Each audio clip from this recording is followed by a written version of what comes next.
কোনো দুর্ঘটনাই কাম্য নয়, তবু তো দুর্ঘটনাগুলো ঘটতেই থাকে। বলো, এই যত দুর্ঘটনা তত কারণ।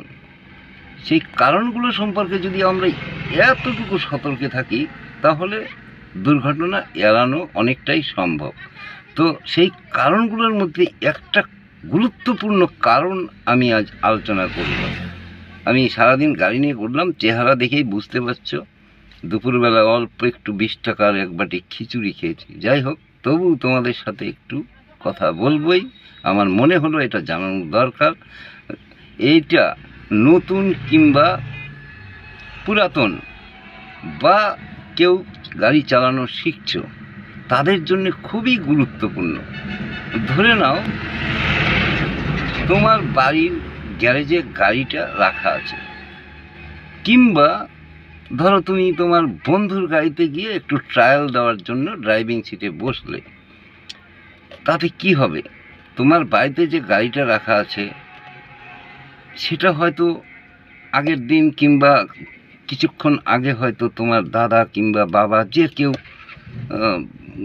ঘুরে এসে গাড়ি গ্যারেজ করে লক করে রেখে দিয়েছে, আর তুমি অমনি গিয়ে সিটে বসলে।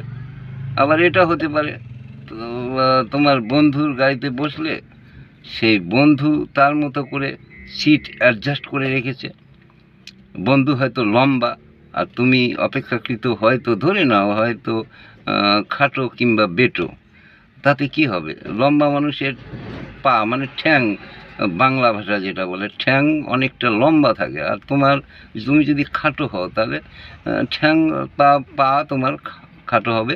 যা অসুবিধা হবে ক্লাচ, ব্রেক আর এক্সেলেটারের সময় ব্যবহার করার সময়। তখন দেখবে তুমি অতটা খেয়াল করনি, তুমি গাড়ি নিয়ে বের হয়ে গেলে তুমি নতুন অবস্থায়। যাই হোক, তোমার মনে হলো যে এখন ব্রেক করা আমার প্রয়োজন, সামনে কিছু আছে, একটু ধীরে যেতে হবে। তখন তোমার কি হবে, তোমার পা শর্ট থাকার কারণে, নাগালের একটু বাইরে থাকার কারণে তুমি ব্রেকে পা দিতে গেলে ব্রেক আর এক্সেলেটার এই দুটো তোমার অ্যাডজাস্টমেন্ট পায়ে হলো না, ব্রেক খুঁজতে গেলে তো এক্সেলেটারে পা গেল।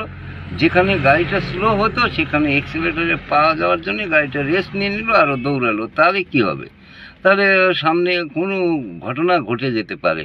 সেই জন্যে কমসে কম তোমাকে বসার সময় গাড়ির সিটটা তোমার মতো করে যাতে কমফর্টেবল হয়, তুমি স্বাচ্ছন্দ্য বোধ করো, এমন একটা অ্যাডজাস্টমেন্ট করে নেবে সিটটা, ড্রাইভিং সিটটা।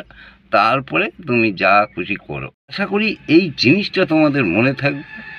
এটাও কিন্তু দুর্ঘটনা ঘটার একটা কারণ। তাই সব সময় মনে রাখবে, সেফ ড্রাইভ সেফ লাইফ। আজ এতটুকুই, আবার আসবো অন্য ভিডিও নিয়ে। ততক্ষণ ভালো থাকো, সুস্থ থাকো। বন্দে মাতরম, জয় হিন্দ।